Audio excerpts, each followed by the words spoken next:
I am personally so excited about today's podcast episode. This is a topic that I am so thrilled to get to explore with our incredible guest co host, Nicci Hicks. Nicci, welcome to the Unmeasured podcast.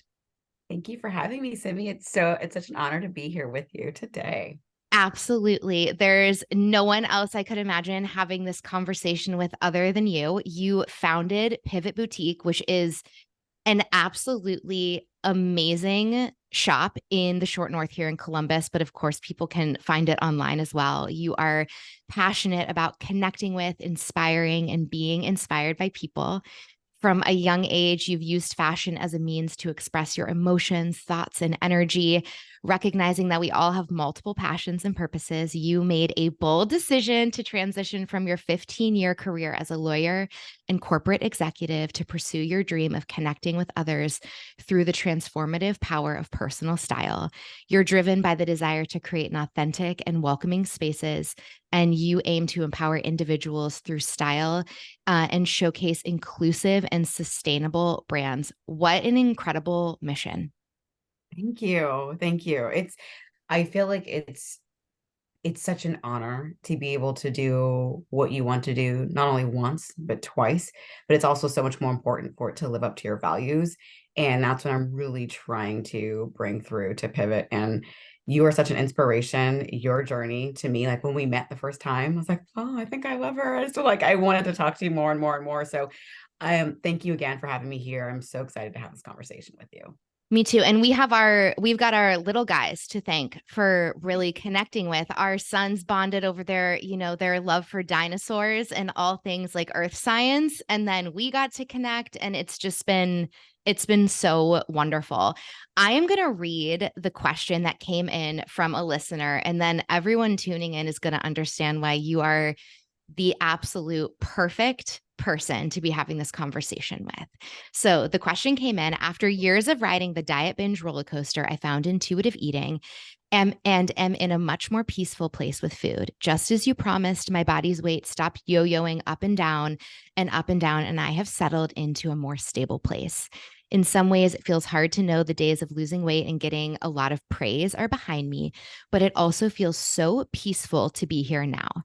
Now I've got a closet full of clothes that are either too small or too large, and I'm ready to create a bit of a capsule wardrobe. I want to be thoughtful about buying clothes that I love and reflect my personality, and also investing in brands that are more sustainable and even women owned. I feel like you've really found your personal style the past few years, and I know you've talked about having fewer clothes, but investing in pieces you love. Any tips on doing this? Yes. Nicci, I would love to start this conversation by hearing a little bit about you and your personal evolution when it comes to style, when it comes to expressing yourself through personal style. Like what has that looked like for you, and what has it meant for you maybe at like different moments in time? Yeah. This is such a great question. And I'd say like our whole mantra is really like believing in like the transformative power of wearing what you love. Yes. And that is like who we are at its core because what we love will evolve over time just as we evolve. So at a young age, but I think you at the same time you still remain true to who you are. So like at a young age, I started off playing dress up like a lot of young kids do. But I wasn't dressing up in like ballerina outfits. It was more so digging through my parents' closets and pulling together outfits that just kind of spoke to me. And I started this was a whole creative process for me for a number of reasons. One, it was my way of like channeling through my own grief. And then two was also connecting with who I am at my core. So I would like in the store, there was this picture of me in my dad's button downs with my mom's pearl and silver necklaces and a purse and some of my sweats. And that's how I went to school. And that's kind of still how I dress today. But my parents empowered me and allowed me to do that. And it was just so inspiring. And I feel like that style has stayed true to who I am as I've evolved throughout my life, but I've changed bits and pieces throughout, right? So I think that it's so important when it comes to developing your own personal style to really ensure that it reflects who you are at your core. When you think about the core elements that were present in that little girl version of you, in your dad's button up and the jewelry and the sweats, and then you think about those core elements that have stayed true through now, what do you feel like those are? Like, what words come to mind when you think about the things that you're like, yeah, those were true then and those are true now? So it's funny. So I really ascribe to, you probably heard this, like the stylist method of like the three words to describe your style. I have So, not, but I want to oh, you hear. haven't? No, Okay. So tell me all about this. I need this. yeah, so this is like a critical element to developing your capsule wardrobe. Because I mean, really, a capsule wardrobe at its core is really made up, it's a wardrobe that's made up of thoughtfully curated pieces that reflect who you are and that you can mix and match to create outfits that represent how you feel. Right. And so stylists over time, two of my favorites, Amy, who's the founder of Tibby, one of the brands that I have always loved and adored, and then Allison Bornstein, who is more like a TikTok stylist. So they really talk about this 3-word method to describe your style. They can be adjectives or they can be adverbs, just really any 3 words. And so when I think about my own style, it has evolved, but the one word that remains true has always been classics. And I'd say classic and sporty, right? Because I've always been into sports. I've always been into movement. I've always been into athletics. So classics and sporty. Over time, that second word or the third word has really evolved. It's been bold, it's been sexy, it's been modern, right? But so that's those 2 elements, classic and sporty, have always remained true to who I am because that's how I feel as a person. I'm a classics at heart. I love to read. I love sports. And then that third word just really reflects where I am in my life at that moment in time. I think that's such a helpful piece, like such a helpful practice and insight for someone who's thinking like, okay, like this person who wrote in, I'm in this place right now where I am ready to start investing and curating this capsule wardrobe for myself. Where do I Mhm. start? Like, what a Yeah. beautiful place to start to reflect on, like, who am I? How do I live my life? And how can my personal style really be an expression of that and share that, show that to the world? Yeah, exactly. And like the way that I always, when I have this conversation with people, I'm like, start with defining who you are in that moment in time. What's your lifestyle? What's your mindset? And what are your goals? Because your style can also be who you are, but it can also be aspirational. There could be like, a time in your life when you're in a rut and you're thinking, I want to get out of this rut. And here's how I want to have, here's how I want to do it. And so that can be an aspiration, that can be a goal of yours. So those are the 3 things I really try to relay to people when thinking about how to begin to define their 3-word style. Mm. This makes me think of the difference between dressing for other people or based on how you think other people are either going to perceive you or Mm. what they might think about you. It's like intrinsic styling, right? It's dressing for yourself and dressing for who you are and as an expression of yourself. And I feel like you have totally, nailed the latter with what you just described and with what you help so many people do. Was there ever a time in your life where you felt like almost disconnected from your personal style because you felt like, oh, I'm more concerned with like dressing to impress other people or dressing in a way of like looking at myself like through other people's eyes? Or has the intrinsic style been something that you had? Obviously you had it in childhood. Has it been something that you've carried through for your whole life? Because I know for me, dressing for myself is something that I feel like has just started to happen in like the last handful of years. And that's been like so incredible and freeing. But I wonder what your experience with that has been like.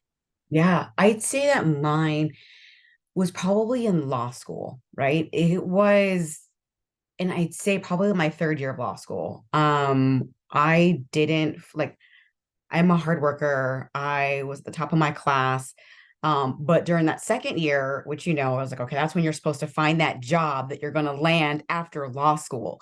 And the offers that I had were not from places that I felt I was interested in, practices that I wanted to really pursue. So I said no. And I went and I clerked for a judge. And people thought I was just out of my mind. So I remember my third year in law school, sitting in the career services office and them talking about what I was going to wear to my interviews. And of course, back then, they said women are not supposed to wear pants to interviews. You have to wear a skirt suit. And I wore skirt suits to all my interviews that third year. And again, a lot of law firms I was interviewing at, you know, were asking like why I didn't pick a law firm to work for during my second year. Gave them my whole story, my whole spiel.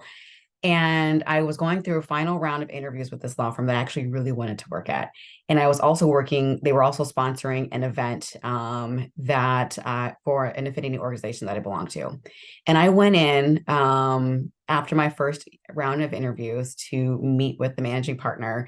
And it was very informal, but I had on pants. And I remember that morning, I was deciding, do I wear pants or do I wear a skirt? And I was so on the fence because I felt like wearing that skirt suit didn't represent who I was. And I didn't feel my most confident in my interviews. And I remember at the last minute saying, no, I'm going to take off these pants. I'm not wearing pants. I'm not wearing a skirt. I'm wearing pants, and I'm not wearing a suit jacket. I'm wearing a button down and I'm wearing a sweater on top. Like that's who I am at my core. And I went in, he gave me an offer on the spot. But what I really realized at that time was dress how you feel, dress in a way that makes you feel the most confident and the most powerful. I wouldn't have I wouldn't have had that confidence, I don't think, to answer some of the questions. They were very pressing questions in a way that I did had I not felt good inside and and if I did not find a way to reflect that on the outside. So I'd say that third year in law school is when I felt the most insecure. I was so unsure about my decisions, about where I was going. I invested so much and I really listened to everyone's advice until that moment. And I said, you know what? Be true to who you are. And so from that moment on, I really try to be true to who I am whenever I put on something that I wear, whenever I get dressed in the morning. Nicci, I wasn't expecting to get emotional during this conversation about, personal style, but I honestly I'm choking back tears a little bit because just that moment of realizing that you feel more confident when you are true to yourself than when you try to be all of the things that everyone around you is telling you to be. Like there is such a powerful message in that. And I was like covered in chills, just moved to tears thinking about you saying, I'm going to be myself. And if this is the right place, they will love that about me. And if it is not, I will find a place where I can be myself. And that you expressing yourself in that way allowed you to feel more confident. Whereas when you were trying to do all of the things that everyone was telling you to do, you felt that insecurity. I just think that's so beautiful. I also have an outfit story from the practice of law. To the point about the skirts and dresses and not wearing pantsuits. I remember I was so excited as a first year associate. I was getting to go to court for like one of the first times, and I was really, really excited. And I was in a meeting with two male partners and they were instructing me what to wear. And they said, like, I think you should wear this specific dress that we've seen you wear before. I think the judge would really like that. And I just remember having this moment of feeling like, wow, I feel like such an object. And I feel like my value here in my professional life and my value in my career is based off of what some like older male judge is going to think of me in this really um specific dress. And I wish that I had had a moment like you had where I was like, okay, I'm going to dress how I want to dress. Although at that time in my life, I did not know myself very well. And I was incredibly susceptible to the opinions and validations of other people when it came to just about everything, including what I wore. And I wore that dress to the courthouse, and I will never forget that moment of just feeling like I'm not here because of like who I am or what I like intellectually have to bring to this moment. I'm just here as sort of like an ornament. And I don't know that that is how the people that I worked with actually felt, but that is how I felt inside in that moment. And I'm sure that many of us can think of times in our lives where what we wore or what we felt like we needed to wear like really objectified us. And I think it's so empowering to flip that script and to think about how we dress and how we express ourselves as a way of being more of who we are, not being what the world tells us that we need to be. Yeah, I completely agree. And thank you for sharing that. And I feel like when what we wear is objectified, it derails us from the path that we are really working to chart. Um, and then we focus so much more on people's perceptions of us and their perceptions of who we should be rather than who we are at our core. So, to your point, it is so empowering to just, as our friend would say, like shed those shoulds. And it comes to like shedding the shoulds of what other people think we should be doing, right? Not just ours, but everyone else's. And really leaning into who we are because when I was in those interviews, and I don't know how it was when you're in that courtroom, I was so much more thinking about how uncomfortable I was and whether my legs were crossed in a way that I wasn't revealing anything that I shouldn't be revealing, and whether the often male partner was looking at me rather than listening to what I was saying. And then as soon as you put on something that makes you feel good, all that goes out the window and you're just locked in on your message and who you are at that moment. So yeah. Absolutely. Yes, I love that. And for the person who is at a moment where they're like, okay, I have, as you said, as our friend Reagan shares, I've shed the shoulds. I'm connected to who I am. I am ready to start to see personal style not as a way of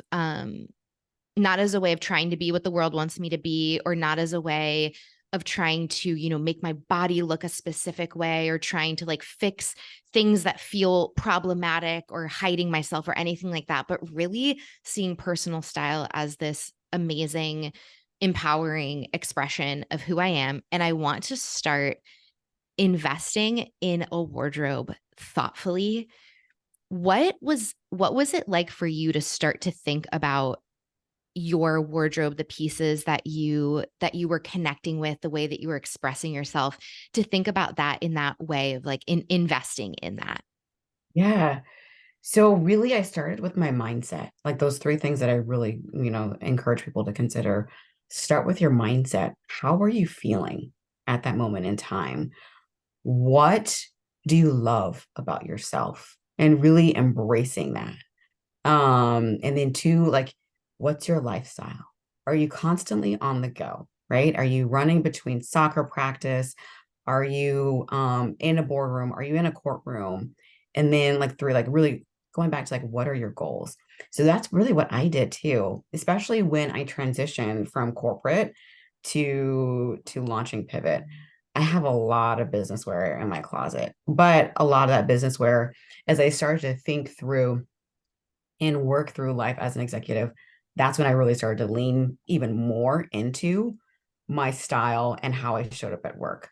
I would wear wide leg jeans and a blazer and a t-shirt to work often. And people would be like, oh, that's really cool. But I also felt good when I walked into the room, right? So I would really think about those pieces that bring me the most peace and that I feel the most comfortable in. And so that's that whole mindset. Like getting dressed every day. What pieces do I turn to time and time again? And that's often where that first word comes from. So mine, that's classic. The blazers, the tees, the jeans, right? And then oftentimes heels. So that's really where I encourage people to begin. Those three considerations: your mindset, your lifestyle, and your goals, and then identifying the pieces that you most gravitate towards, and then building out from there. You said something to me when you made my loafer dreams come true. I recently bought a pair of black loafers from Pivot, and I've been wanting a pair of loafers for 2 years now. And it's been a whole thing of like really wanting to invest in like, find the pair that I love the most. And Nicci, you were so helpful for me in finding these. And you said something to me when I was trying them on. Well, you said two things to me when I was trying them on. One, you told me the story of the brand, which was just incredibly beautiful and empowering and made me feel like I got to be part of a really meaningful story in some small way. So I want to, talk to you about that. But you also said you were like, you'll have these loafers for like 20 years. And it was this really wonderful moment of feeling like, wow, I have this thing that I really love that feels like such an expression of my personal style. And it's it's for me now, but it's also for my future self. And I've literally in the last couple of years been buying clothes where I'm like, I will love to wear this when I'm 50. My 50-year-old self will love these. It started with a pair of sunglasses that I bought a couple of years ago when I'm like, I love these sunglasses now. I can see like my 50-year-old self wearing these. And it just felt like such a fun way of thinking about something that is in my closet or in my drawer or whatever it might be. And with these loafers, I was like, wow, I'm going to have these shoes for 20 years. Like, how cool.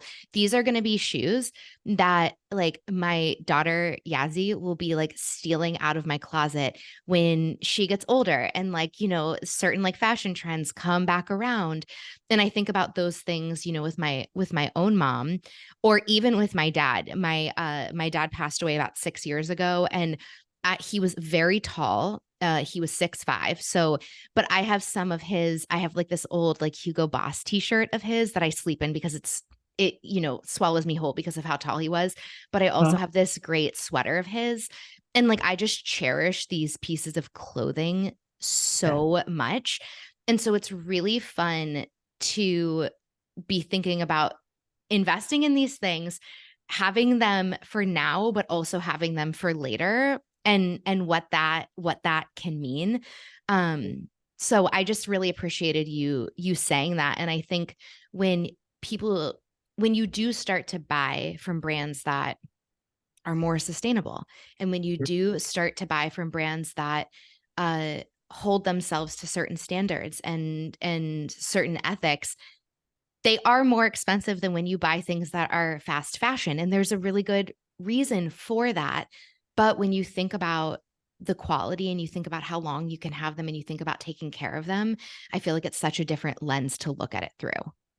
It is. You're so right there. And it's a different math equation, right? When it comes to investing in these pieces upfront, the cost may be a little bit higher than you expect, but the cost per wear over time is equivalent to, I mean, dozens of fast fashion pieces that you'll buy, Yes. right? But with those fast fashion pieces, those have a kind of an instant gratification.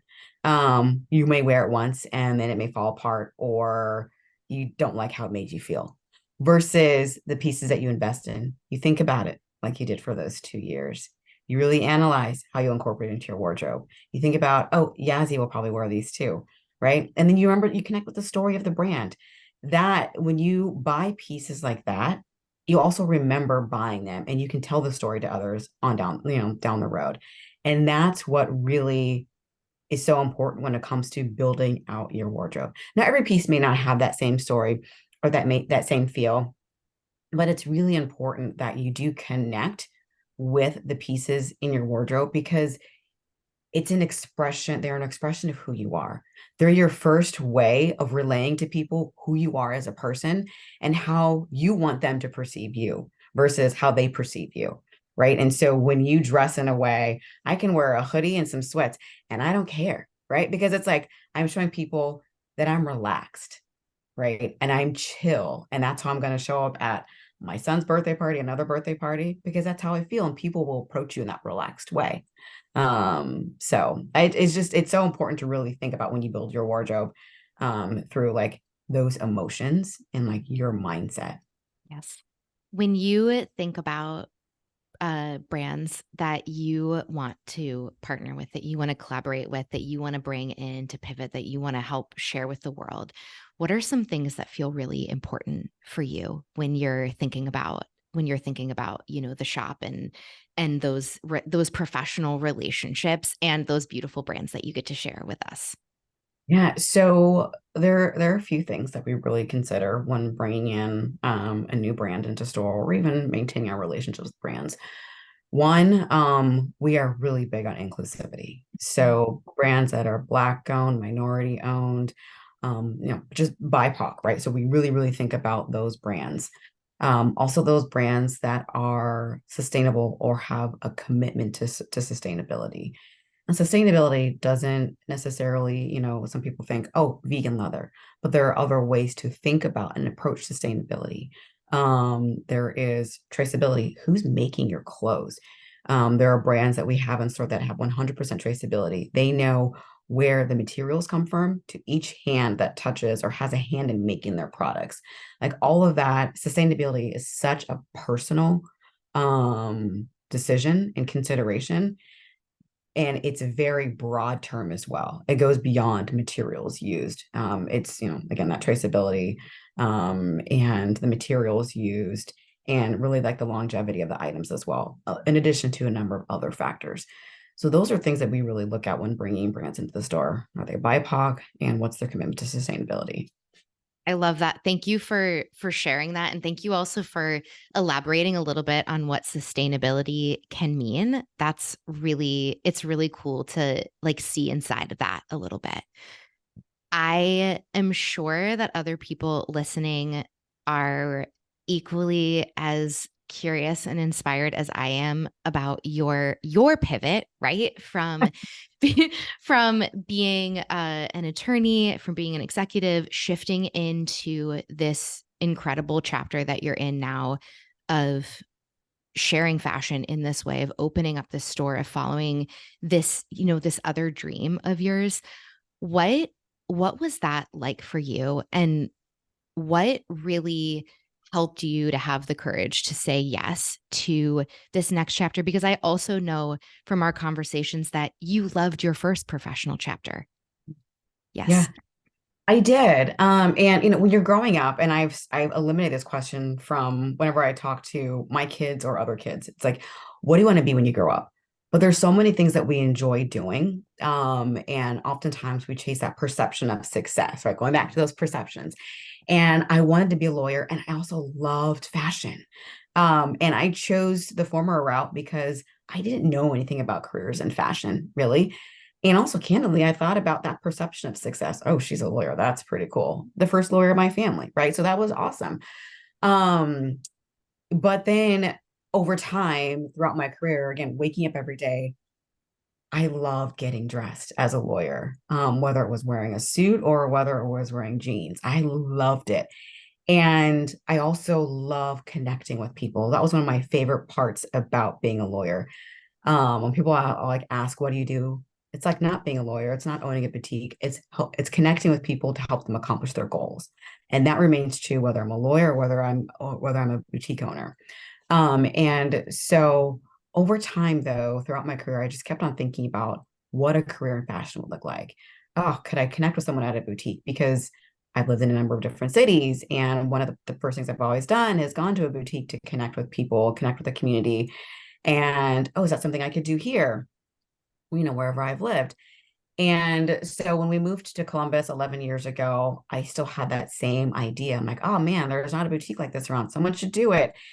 And it's always lived in me. And my friends have always asked, like, are you going to do it one day? I don't think I'll do it. I'm not brave enough to do that yet. And it really wasn't until I became a mom that I started to think about my own passions and purposes beyond being a lawyer? And could I have a career that was nonlinear? And the answer is yes. But I really didn't get that courage until the pandemic. Waking up every day, day in and day out, going through the grind, and just really thinking and realizing life is short, right? And I didn't want to live with any lingering regrets. And I wanted to model to my kids to be brave and not perfect. And so there was this one night where I woke up from this dream, and I had this dream that I had died. And my first thought after, oh my gosh, I cannot leave my kids and I can't leave my husband, was I didn't get to fulfill all my dreams yet. I didn't get to open my store. And so that day it was the first party I was going to. Um, and I drove through Short North. And I always said if I ever did something, I'd want it to be in Columbus. I'd want it to be in this neighborhood. And I saw 3 for lease signs. And it was that moment I was like, the time is now. I can do this. And I worked every weekend, build out my business plan. And so that's essentially how I transitioned, was really thinking through not wanting to live with any lingering regrets, wanting to be a model for my kids to show that you can pursue and do anything you want to do. And to 3, like, we can do hard things no matter what, right? And if it doesn't work out, I will always have this legal career. I can always do these other things, but I want to try this. And if I don't, who am I? So yeah. Nicci, that is such a beautiful story. Thank you for sharing about that dream. And I love when you said that you want to model for your kids, to be brave, not perfect. That is that is such a that's such a powerful message for them to get to receive. And I think we can say a lot of things to our kids, but Yeah. what really sticks with them is how we are. I heard Dr. Gabor Mate say kids don't experience what their parents feel, they experience what they are. And I was like, oh my gosh, that just hit me so hard. I hope I'm not like botching his exact words, but it was something along those lines, right? Where it's like they experience what we are. And I just think that you so embody that in everything that you're doing and the way that you live your life. And so I know that your children are really experiencing that like through you because of you, and we all get to experience that as well. It's just been so amazing to hear about your journey. I know for me, I'm going to sit with like what are my 3 words, but I think that my biggest takeaway from this conversation, thinking about fashion, although this conversation feels like much deeper than about just fashion in the most wonderful ways, is that your energy speaks for itself, right? And when we dress in clothes that make us feel like who we are, we get to show up in the energy of who we are. Whether that is getting to feel like the really relaxed, laid back, casual version of yourself at a kid's birthday party, or like a really like, uniquely like styled professional version of yourself in, let's say, like a boardroom when you're wearing like jeans and a blazer and maybe no one else is, but that confidence speaks for itself. Like, I just love thinking about how our energy speaks for itself, and when we dress in a way that is a reflection of who we are, that gets to shine through with so many less barriers. Yes, absolutely. Um, and I mean, that's essentially how to approach building that capsule wardrobe, right? Like, Yep. it's so much. I think that when we think about clothes, often we think, oh, it's so trivial, but it's our armor. It's what we use to express ourselves. It's an art. It's so many things to so many different people, and it's more than just clothes, right? I don't know, it's kind of hard to describe, but like it's more than that. And that's why there is really a transformative power that takes place when you put something on that aligns with who you are. Thank you so much for sharing about that transformative power with us here today, Nicci. This was so wonderful. You're welcome. Thank you.